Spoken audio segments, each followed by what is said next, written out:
인복이 좋아지려면 알아야 할 대화법. 미국의 인터넷 검색 서비스 기업 구글이 직원의 업무 성과 및 업무 만족도에 영향을 미치는 요소에 대해 장기적으로 연구를 진행했다. 그 결과 연봉 인상이나 승진, 복지, 보너스보다도 더 중요한 두 가지 요소가 있는 것으로 나타났는데, 그 첫 번째는 상사의 건설적인 피드백, 둘째는 직장 내 인간관계였다. 회사의 문화는 저마다 다르다. 어떤 곳은 대가족 같고 어떤 곳은 조정 같기도 하다. 그러나 회사의 문화가 어떻든 매일 회사에 출근하고 있다면 동료들과 접촉할 기회가 많다는 의미인데, 업무 외적인 시간을 활용해 소위 스몰 토크를 적절히 나눌 줄 알면 호감을 얻어 직장 내 인간관계를 강화하는 데 도움이 된다. 스몰 토크란 무엇인가? 간단히 말하면 정수기나 커피 머신 옆에서 혹은 점심시간이나 다른 부서로 회의를 갈 때, 회의를 마치고 돌아올 때, 오후에 커피 브레이크 등의 동료와 함께 나누는 한담을 뜻한다.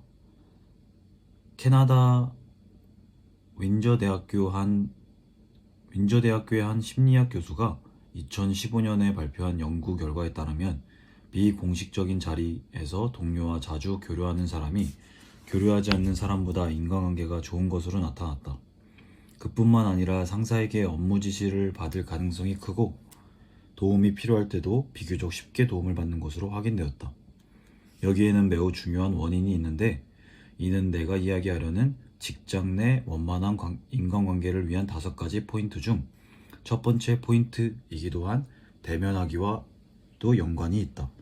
참고로 이 5가지 포인트들은 일상적인 대화를 통해 동료와의 우위를 다지고 그들의 호감을 얻을 방법들로 업무와 인간관계에 모든 큰 도움이 될 것이다. 인간관계에 서툴다고 생각하는 사람들도 지극히 기본적이지만, 핵심적인 이 5가지 포인트를 파악하고 나면 직장 내 스몰 토크에 대한 생각을 바꿔 사교를 즐기고 대인관계에 좀 더 적극적인 자신이 될 수 있을 것이다. 각설하고 직장 내 원만한 인간관계를 위한 5가지 포인트를 이야기해보자. 요즘은 메신저의 활용도가 높아진 만큼 저마다 사용하는 메신저의 단체 채팅방 하나쯤은 기본으로 가지고 있다. 예컨대 회사 동료들과 메시지를 주고받는 전용 채팅방처럼 말이다. 물론 메신저상에서 동료와 이야기를 나누는 것도 서로 간의 관계를 돈독히 할 방법 중 하나다. 그러나 얼굴을 맞대야 좀 더 긍정적인 분위기를 만들 수 있다. 그렇다. 직장 내 원만한 인간관계를 위한 5가지 포인트 중 첫 번째 포인트는 바로 대면하기이다. 그러니 두 사람이 메신저상에서 즐겁게 대화를 나누는 사이라면 서로 얼굴을 봤을 때 눈짓을 보낸다거나 미소를 지어보자. 이처럼 나도 알고 너도 알지라는 표정을 교환하는 것만으로도 얼굴을 마주하지 않았을 때와는 전혀 다른 느낌을 받을 수 있을 것이다. 평소 동료의 자리를 지나갈 때 먼저 상대가 바쁜지 안 바쁜지를 살펴보고, 바쁘다면 가볍게 인사를 하고 지나가고, 바쁘지 않다면 몇 마디 더 대화를 나눠보라. 물론 사교에 너무 많은 시간을 할애해 업무를 그르치는 일은 없어야 한다. 상대의 몸이 자신의 책상 쪽으로 돌아가기 시작했다거나 대화를 나눌 때 상대의 몸이 나를 향해 있지 않다면 이는 나와 길게 이야기를 하고 싶지 않다는 제스처다. 그렇다고 기분이 나빠할 필요는 없다. 저마다 맡은 바 해야 할 일이 있지 않는가? 그러니 이럴 때는 가볍게 미소를 지으며 볼일 보세요. 얘기는 나중에 하죠. 라고 말해보자.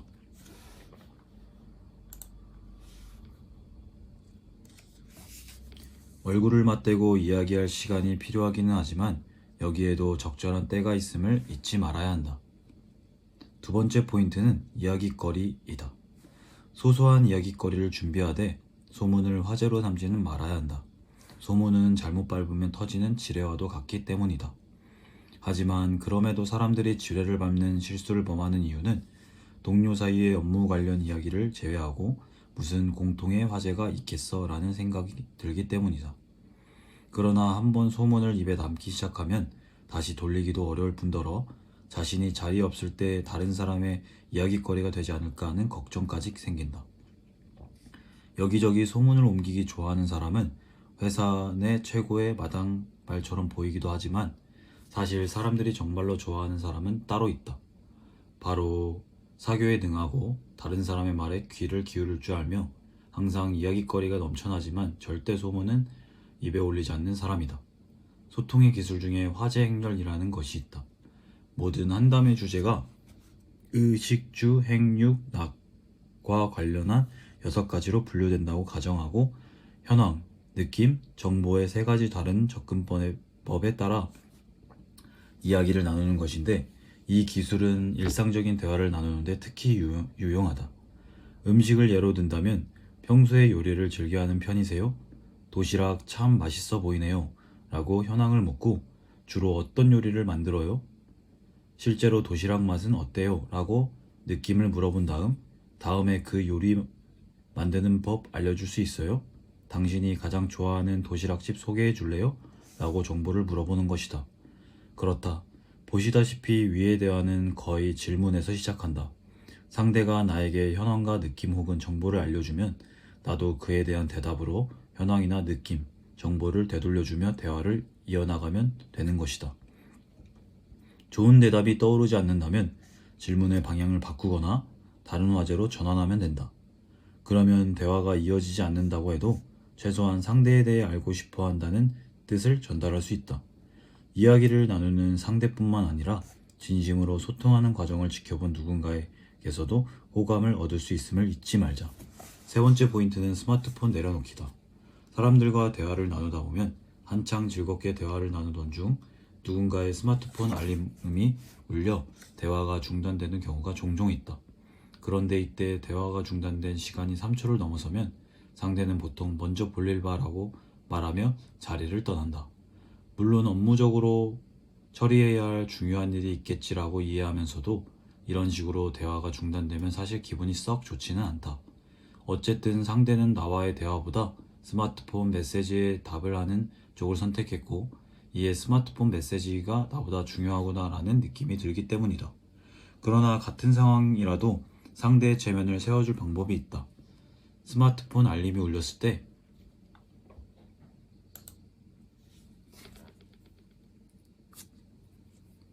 즉시 알림을 무음으로 전환한 다음 그대로 가방에 넣어 자신의 시야에서 스마트폰을 치우는 것이다.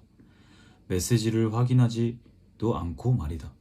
이렇게 하면 상대는 당신이 자신과의 대화에 좀 더 집중하고 싶어하며 자신을 상당히 존중해주고 있다는 사실을 깨달아 당신에 대한 좋은 인상을 갖게 된다. 특히 스몰 토크를 나눌 때는 당장 메시지를 확인하고 싶다는 충동을 눌러 온전히 현재해 그리고 서로에게 시간을 내어주자. 4번째 포인트는 상대에 대한 사소한 것들을 기억하는 데 있다. 사람들과 이야기를 나눌 때면 상대가 내가 한 말을 제대로 들었는지 확신할 수 없는 순간들이 종종 찾아온다. 특히 특정 인물이 아이가 몇 살이지? 와 같이 똑같은 질문을 반복해서 묻는다면 벌써 3번이나 말했었다고 라고 생각에 기분이 상하기 마련이다. 자신이 정말로 기억력이 좋지 않은 편이라면 주변 사람들에 대한 특징을 딱 하나씩만 기억해보자.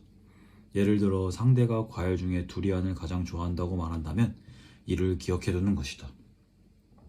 그리고 다음에 몇몇 동료들과 외부 미팅을 마치고 돌아오는 길에 아이스크림 가게를 들렸는데 그가 무슨 맛을 선택할지 고민하는 모습을 보인다면 그때 이렇게 말하는 것이다. 여긴 네가 좋아하는 두리안 맛이 없나 보다. 그러면 이 말을 들은 상대는 당신을 별로 중요하지도 않는 소소한 것까지 기억해주는 세심한 사람이라고 여길 것이다. 꼭 모든 사람의 생일을 기억할 필요는 없다. 적당한 때 상대가 무심코 얘기했던 사소한 것들을 기억하고 있노라 티를 내주면 오히려 상대에겐 그런 것이 더 큰 감동으로 다가가기 때문이다. 그렇다면 어떻게 해야 사소한 것들을 잘 기억할 수 있을까? 이를 위해서는 강렬한 상상을 동원해 볼 수 있다.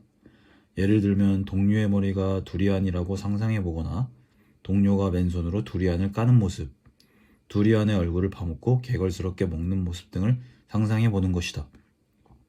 과장된 상상일수록 기억하기는 쉬워질 것이다. 물론 이런 방법으로 상대가 좋아하는 걸 기억했다는 사실은 상대가 몰라야 한다.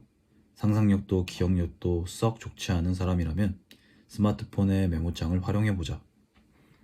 동료 아목의 두리안을 좋아한다 라고 간략하게 메모를 해두었다가 다음에 그 동료를 만나면 슬쩍 그 매물을 컨닝해 보는 것이다. 한편 내 쪽에서 먼저 지난번에 했던 이야기를 다시 한번 언급해 팔로우하는 것도 좋은 방법이다. 예를 들어 지난번에 네가 추천해줬던 식당 가봤어. 또는 전에 누구누구랑 갔던 일은 어떻게 됐어? 라고 얘기해보는 것이다. 별것 아닌 듯 보이는 소소한 질문들이지만 이렇게 연관성을 갖는 교류가 무심한 한담과 심혈을 기울인 대화에 한 끗 차이를 만드니 한번 시도해보자. 5번째 포인트는 긍정적인 소문의 사자가 되는 것이다. 사람들은 모두 자신을 칭찬해주고 이해해주고 인정해주는 사람과 친해지고 싶어한다. 요컨대 칭찬은 일종의 기술이다. 그러니 연습을 통해 칭찬하는 법을 아는 사람이 되어보자.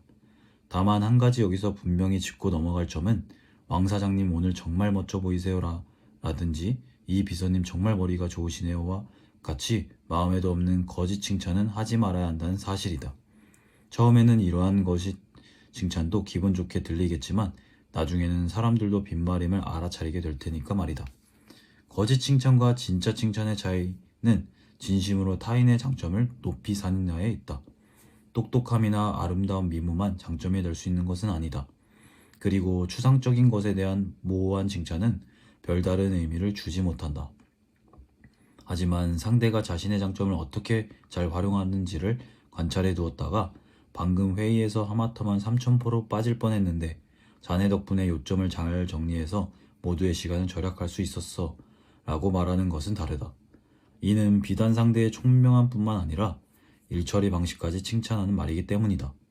그러니 다음에 어느 동료를 만나면 그의 장점은 무엇이며 그의 일처리 방식 중 높이 살만한 것은 없는지 유심히 관찰해보라. 그러면 전에는 미처 발견하지 못했던 그의 장점이 갑자기 툭 튀어나올 것이다. 앞서 뒤에서 동료의 소문을 이야기하는 것은 되도록 삼가해야 한다고 말했지만 동료에 대해서 해도 되는 한 가지가 있다.